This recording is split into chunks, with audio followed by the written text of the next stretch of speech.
breaking news. The former sheriff's deputy who's accused of not doing enough to stop the Parkland school shooting is now facing charges. Scott Peterson is accused of 7 counts of neglect of a child, 3 counts of culpable negligence, and 1 count of perjury.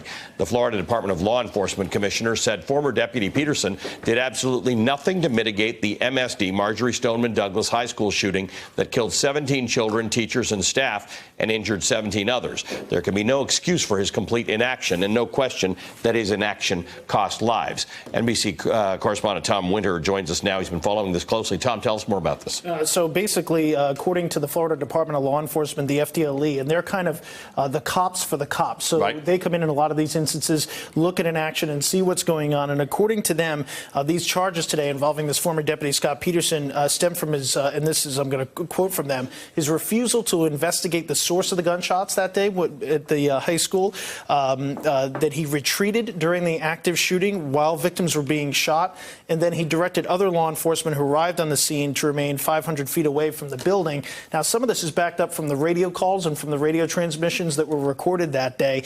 Right now, he's in the process of actually being booked at the jail for the Broward County Sheriff's Office, where he used to work. So a pretty stunning turnaround here for Peterson. This comes on the heels of a 15-month investigation that's been conducted by the FDLE, and they've been taking a hard look at this. In addition to that, another individual sergeant was also fired today who was part of that response that day as well. So this is kind of a continuing look as far as what happened, whether or not there was enough training for the sheriff's deputies. That's assuredly something that Peterson will bring up and others will bring up, and the appropriate response, which normally in law enforcement circles, one of the unfortunate lessons from Columbine is that when somebody starts shooting, you have to immediately enter the school. It's obviously very dangerous for law enforcement officers, but that's the training and that's the tactic, and so that's what we've learned. What are they? So what are the potential consequences of these charges for him? Well, there are felony counts here, so he does actually face jail time.